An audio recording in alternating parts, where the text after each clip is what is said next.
Hello and welcome to vlog number 65. This week I'm going to talk about natural treatments and remedies for Parkinson's disease. I recently read an article on a website called www.lifesavingnaturalcuresandnaturalremedies.com about natural cures and alternative treatments for Parkinson's disease. I don't know about you, but if I read about something that slows progression or helps with symptoms, then I'm usually prepared to try it, provided I can obtain it and afford it.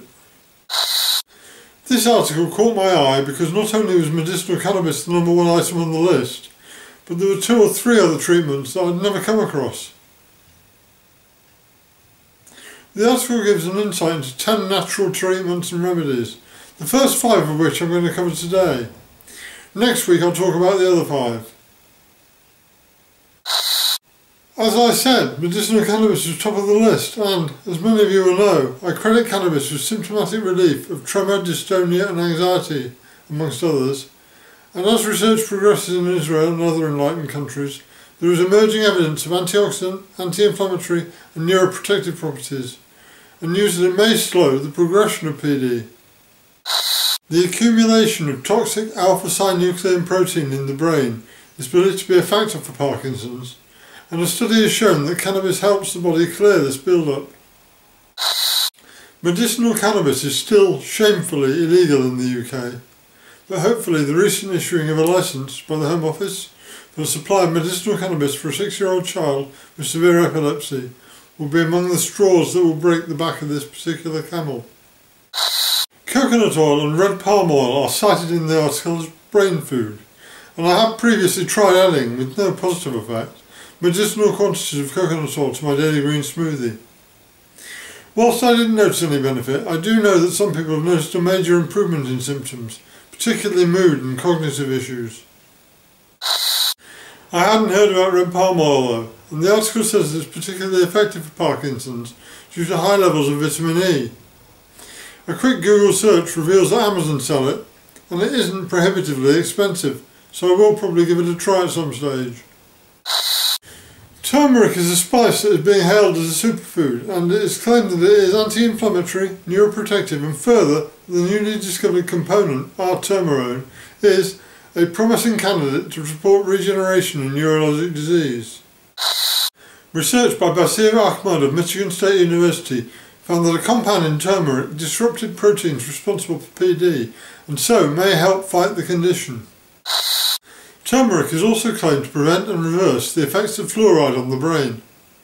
Fluoride is a toxic heavy metal that is implicated in a number of neurological diseases, including Parkinson's, dementia and multiple sclerosis. Sounds like one to try then. Heavy metals such as mercury, lead, fluoride and aluminium are implicated in neurological disorders. Indeed, I believe that mercury from dental amalgam is responsible for triggering my Parkinson's.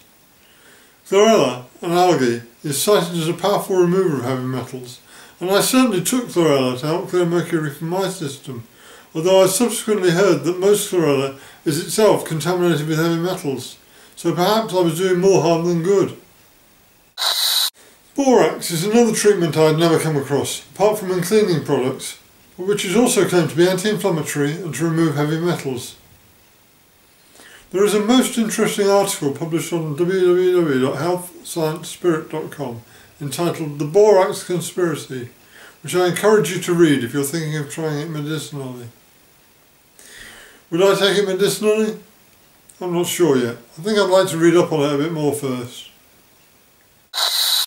Inflammation and a weak immune system are 2 factors that are implicated in the development of PD. So it's little surprise that vitamins D and E are recommended supplements, because both have powerful anti-inflammatory and immune system boosting properties, as well as being neuroprotective.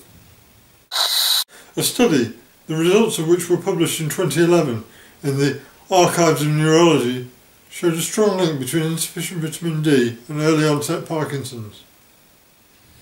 Another study on the mental decline of people with Parkinson's found that those who supplemented with vitamin E had significant symptom reduction compared to others in the group. Supplementing these vitamins seems a no-brainer to me. Thanks for watching. If you have any questions or have a topic that you'd like me to cover in future vlogs, just leave me a message in the comments I'll do my best to respond. Have a great week. See you next Friday.